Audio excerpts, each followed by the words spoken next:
Global Watch Pakistan's new travel policy for Shia pilgrims reveals a deep sectarian fault line in a move justified through bureaucratic reasoning but deeply rooted in long-standing sectarian inequalities.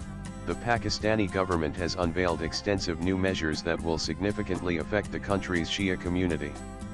On July 15, Interior Minister Mohsin Naqvi announced that, starting from January 1, 2026, Pakistani nationals undertaking pilgrimages to Shia sacred sites in Iran and Iraq will no longer be allowed to travel independently.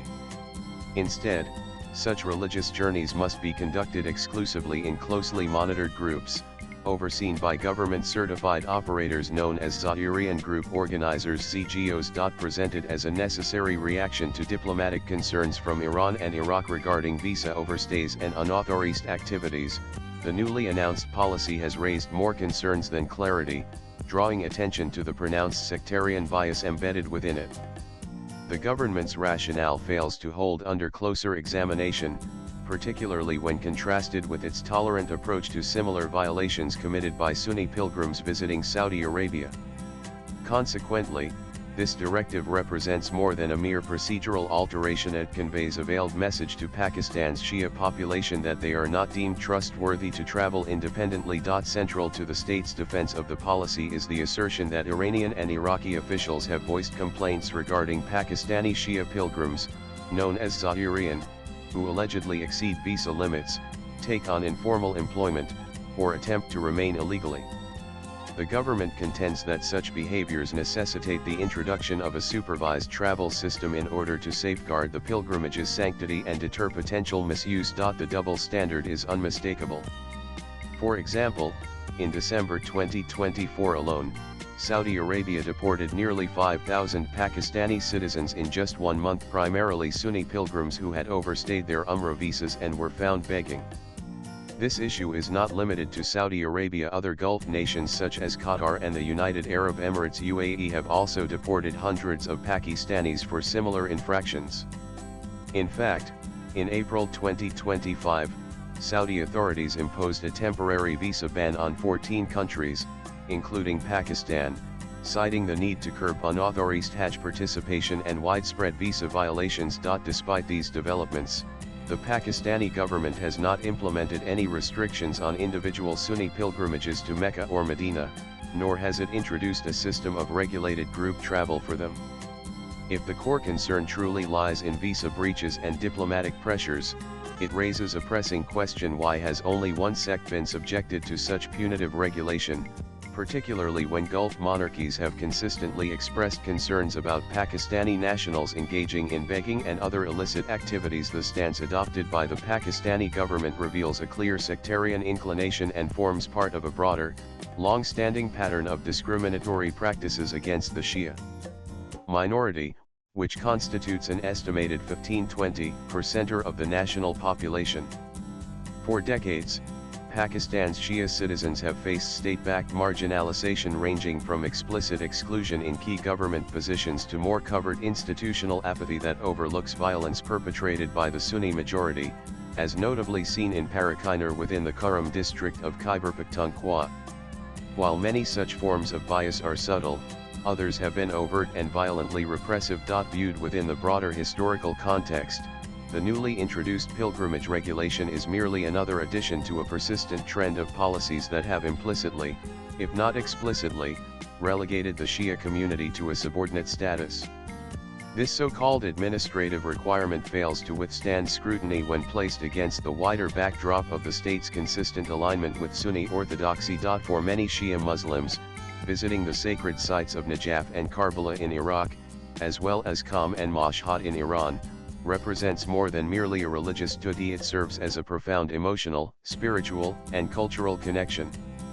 These pilgrimages, primarily undertaken during the Islamic months of Muharram for Ashura and Safar for Arbaeen, are vital expressions of faith and identity within the Shia tradition. Under the newly imposed regulations, such pilgrimages must now be conducted exclusively through state-approved organizers, many of whom impose prohibitively high charges and operate with little transparency. Independent travel options, which tend to be more affordable and allow for greater flexibility, will be rendered unlawful under the system. As a result, this policy effectively marginalizes low-income Shia families and places additional constraints on their already restricted religious liberties. The disparity is striking. Sunni pilgrims traveling to Saudi Arabia for Umrah continue to benefit from a largely unmonitored travel framework, despite persistent reports of visa overstays, unlawful employment, and even infractions such as widespread begging. The government's reaction has typically been to ignore these issues or, at most, issue mild advisories without imposing any broad restrictions or invoking claims of administrative necessity. Although it is accurate that the Iranian and Iraqi authorities have raised concerns about certain pilgrims, particularly during mass gatherings like Arbaeen, it is misleading to argue that the new restrictions are solely a response to these issues. If that were genuinely the case, the Pakistani government would have already put in place a regulatory policy addressing Umrah travel to Saudi Arabia, especially given Riyadh's repeated complaints regarding visa violations and begging by Pakistani citizens.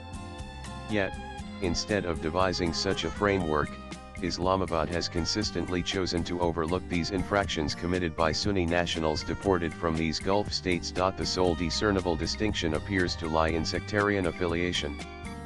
Pakistan's centers of power, particularly its military intelligence apparatus and dominant Sunni religious institutions, have long influenced the definition of full citizenship. Consequently, this measure does not merely constitute a travel regulation, it symbolizes what appears to be a litmus test for citizenship, wherein a Pakistani Shia is denied the right to undertake pilgrimages independently, while a Sunni remains free to do so. By implementing such exclusionary travel protocols, the state not only marginalizes a segment of its population but also risks exacerbating sectarian divisions in a nation already burdened by deep polarization, political suppression, and widespread instability. Historically, Pakistan's constitution guaranteed equal rights to all citizens regardless of their faith or sect, although it has explicitly discriminated against the Ahmadiyya community, another oppressed group alongside Hindus, Shias, and Christians. Yet, for many within the Shia community, as with other religious minorities, that constitutional assurance has rarely translated into practice.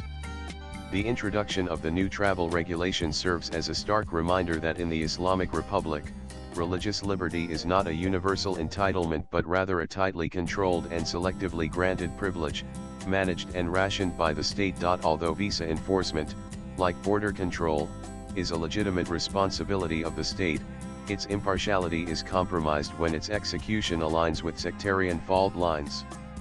At that point, it no longer remains a neutral administrative act but becomes a vehicle for discrimination. If Pakistan genuinely seeks to foster national unity, it must reject the selective application of the law and commit to governance grounded in fairness, applying rules uniformly across all communities without favor or prejudice.